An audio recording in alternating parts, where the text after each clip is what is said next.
तो दोस्तों आपने कभी काला जादू देखा है? नहीं देखा तो ये देखिए, मैं जिस रास्ते से जा रहा था वहां पर जमीन पे काला तिल, काला कपड़ा और सफेद टोकरी डली थी। हो सकता है कि उनको काली टोकरी ना मिली हो, इसलिए सफेद टोकरी ले ली काले जादू के लिए। अरे डरिए मत, मैं हंस रहा हूँ। तो काले जादू के अलावा मैं भी अपनी काली गाड़ी लुढ़काते हुए जा रहा था। तो मैं गाड़ी लुढ़काते हुए जब थोड़ी आगे पहुंचा तब मुझे वो जगह मिली जहां पर असली जादूगर बैठे रहे होंगे। मतलब कि एक देसी वाली बोतल डली थी, एक पानी पाउच डला था, एक डिस्पोजल डला था और नींबू तो लोग ने बगल से उठा लिया होगा। तो अब आप लोग सोच रहे होंगे कि मैं गाड़ी लुढ़काते हुए जा कर रहा हूँ। और गाड़ी लुढ़का क्यों रहा हूँ? तो बात यह है कि 3 दिन पहले मेरी गाड़ी पंचर हो गई थी, तो अब आज मैं गाड़ी का पंचर सुधरवाने जा रहा हूँ और इसीलिए तो मेरी गाड़ी से ऐसी आवाज़ आ रही है, चिड़ियों जैसी। तो गाड़ी रोक के मैंने चेक किया कि ये चूं-चूं की आवाज़ आ कहाँ से रही है। तब कपिल शर्मा की गुत्थी वाला दिमाग मुझसे बोला कि अरे भैया, गाड़ी में ये चूं-चूं की आवाज़ उसी टायर से आ रही है जिसमें पंचर हुआ है। तो खैर हम लोग वहां से आगे बढ़े तो देखा कि एक आंटी हमसे भी तेज आगे बढ़े जा रही हैं। मैं समझ गया कि पक्का ये आंटी अपने बच्चों लोग को रोज स्कूल छोड़ने जाती होंगी, क्योंकि वही आंटी लोग बड़ा तेज चलती हैं। मैंने देखा कि उनके हाथ में एक झोला भी था। मैं समझ गया कि पक्का अपने बच्चों को स्कूल में टिफिन देने जा रही हैं, क्योंकि उससे आ रही थी खुशबू। बड़ा भैया खुशबू। दोस्तों, ये मेरा दोस्त है और आज इसकी किस्मत भी पंचर थी, इसलिए आज ये मेरे घर आया था। खैर हम लोग अपने घर के पास से आगे बढ़े, क्योंकि अभी जो पंचर की दुकान है वो 2 किलोमीटर दूर थी और आज के दिन में अभी और रोना बाकी था। मैं क्यों बोल रहा हूँ रोना, आपको पता चल जाएगा। आखिर में बड़ी गहरी ट्रेजेडी है। अब आप लोग सोच रहे होंगे कि मेरा दोस्त मेरे साथ चलते चलते अचानक इतना पीछे कैसे हो गया। तो क्या है कि उसको लघु शंका लग गई थी, तो इसलिए वो थोड़ा पीछे रुक गया। अब आप लोग की शंका दूर हुई कि नहीं? खैर इसके बाद जब हम आगे बढ़े तो हमको वही जगह मिली जो आपको मैं पहले दिखा चुका हूँ, बता चुका हूँ, वो काले जादू वाली जगह। फिर हम लोग जब इससे आगे बढ़े तो वो जादूगरों वाली जगह मिली जहाँ पर वो देसी दारू वाली बोतल डली हुई थी। फिर हम लोग जब इससे आगे बढ़े तो हमको मिला पुष्पराज झुकूंगा नहीं वाला ट्रक। मतलब कि इसी ट्रक में तो पुष्पा चंदन चुरा के ले जाता था।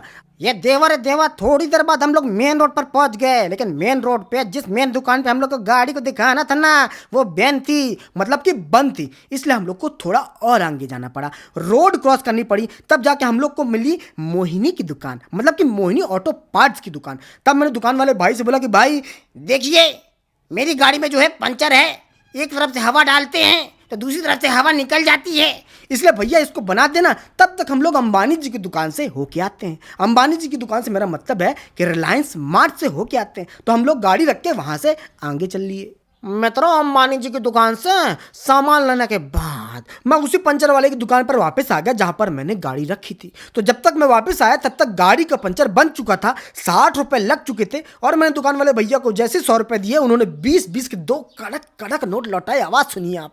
करारे करारे नोट मिले 20। अच्छा हुआ कि मैंने करारे कहा है, कुरकुरे नहीं कहा।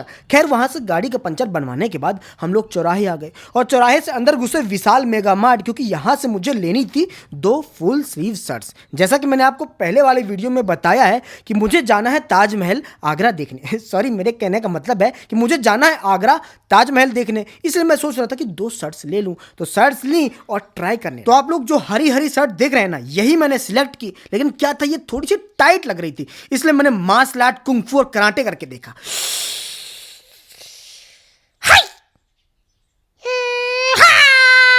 तो कुंग फू, कराटे और मार्शल आर्ट करने के बाद मुझे लगा कि शर्ट थोड़ी सी ज्यादा टाइट है। तब मेरे दोस्त ने वही शर्ट दूसरे रंग में नए साइज में ला के दी। तब मैंने पुरानी शर्ट उतारी और नए शर्ट को ट्राई किया तो लगा कि यार शर्ट तो साइज में ठीक है, लेकिन इसमें तो कॉलर ही नहीं है। कॉलर ना होने के बाद भी मैंने इस शर्ट को लिया क्योंकि ये शर्ट अच्छी लग रही थी। तो इस शर्ट को लेने के बाद मुझे एक और शर्ट लेनी थी, क्योंकि बहुत महीनों बाद तो शर्ट ले रहा था मैं।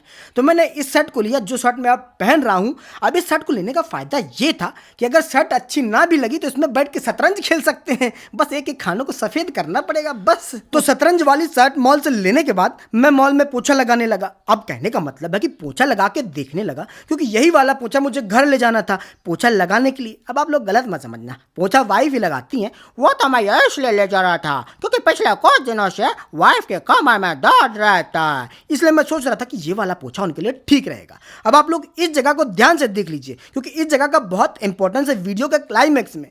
तो कपड़ा गाड़ी उठा के मतलब कि गाड़ी उठा के कपड़ा लेके मैं वहां से निकला। फिर कुछ और एक दो सामान लेने थे जो वाइफ ने मंगाए थे, जैसे कि आइसक्रीम। अब मैंने मना इसलिए भी नहीं किया क्योंकि आइसक्रीम खाने से वाइफ का दिमाग ठंडा रहेगा और मेरी जिंदगी सुकून से चलेगी।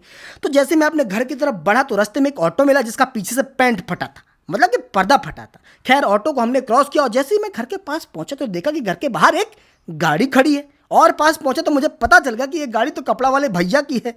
मतलब कि वो अंदर बैठे हैं, मतलब कि उनसे साड़ियाँ ली जा रही हैं, कपड़े खरीदे जा रहे हैं, मतलब कि मेरी जेब से पैसे निकाले जा रहे हैं। तो घर पहुंचता ही मैंने कपड़े वाले भैया को देखा। कपड़े वाले भैया ने मुझे दया दृष्टि से देखा और मैं अपने कदम बढ़ाते हुए दूसरे कमरे में आ गया। थोड़ी देर बाद मैंने वो सामान बैग से निकाल के रखे जो अंबानी जी की दुकान से लिए थे और उसके बाद घर से बाहर निकला क्योंकि दोस्त को उसके घर भी तो वापस छोड़ने जाना था। कितना परेशान हुआ है वो मेरे साथ। तो जैसे ही मैं गाड़ी से निकला थोड़ी देर आगे बढ़ा तो बगल में चल रहे दो गाड़ी वाले ने बोला कि भैया तुम्हारी गाड़ी तो पंचर है। मैंने बोला क्या? हवा कम होगी।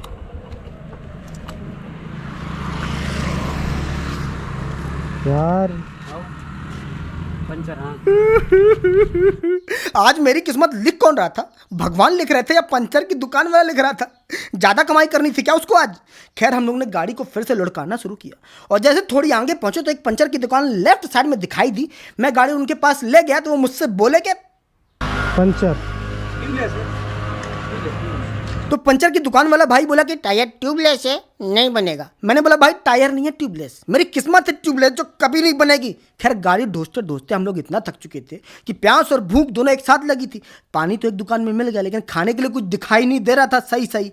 तो हम लोग जब थोड़े आगे बढ़े तो एक डोसा वाला ठेला दिखाई दिया। हमने सोचा क्यों नहीं, जब गाड़ी इतनी दूर तक ढोसी है तो एक डोसा तो खा ही सकते हैं। लेकिन किस्मत ऐसी थी ना भाई साहब कि ना पंचर की दुकान वाला पंचर बना रहा था ना डोसा की दुकान वाला डोसा बना रहा था, बस बाकी हम लोग का सब कुछ बन रहा था। तो किस्मत से लड़ते लड़ते और लगभग 1 किलोमीटर गाड़ी को लुढ़काते लुढ़काते हम लोग फाइनली चौराहे में पहुंच गए। अब जैसे ही चौराहे में पहुंचे वैसे हम लोग के साथ एक घटना दुर्घटना जो भी कह लो आप वो हुई। अब आप लोग देखेंगे कि थोड़ी देर से एक अंकल जी ब्राउन कलर की स्कूटी में यहाँ से निकलेंगे। ये पता है कौन है? कौन है? ये पापा है। पता है किसके हैं? मेरे दोस्त के। देखिए कैसे अपने पापा को देखते इसने अपने सर पे हाथ रख लिया, लेकिन अंकल जी ने तो उसको देख लिया होगा और जैसे ही देखा होगा वैसे ही अपने मन में बोला होगा कि आवारा पागल दीवाना। ये तो मैंने सरल शब्दों में बता दिया, उन्होंने कुछ और भी बोला होगा। तो दोस्त के पापा के जाने के बाद अब आप लोग देखिए इस जगह को। पहले मैंने बोला था ना कि ध्यान से देखना, यही वो जगह है विशाल मॉल के बगल वाली जहां से हम लोग अभी थोड़ी देर पहले आए थे और वापस यहां पर आ गए हैं क्योंकि यहां पर है एक पंचर की दुकान जिसके साथ हमारा जुड़ा था किस्मत कनेक्शन। क्योंकि दोबारा हम लोग की गाड़ी हो गई है पंचर, तो हम लोग ने पंचर की दुकान से अपनी गाड़ी का पंचर बनवाया।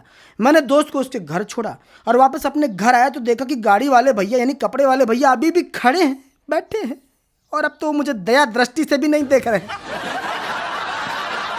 ओए, मुझे कपड़े वाले भैया की दया तो नहीं मिल रही, लेकिन मुझे आप लोग की दया चाहिए। कहने का मतलब है कि मैंने आप लोगों को बता चुका है कि मैंने YouTube में एक नया चैनल खोला है जिसका नाम है विक्रम नेहा व्लॉग्स। उसको आपको जाके सर्च करना है, सब्सक्राइब करना है। मैं आपको हंसाने की गुदगुदाने की कोशिश करता रहूंगा, फिर आपको धन्यवाद भी दूंगा। इससे ज्यादा आप लोगों को क्या चाहिए हैं? चलिए जाइए सब्सक्राइब करिए।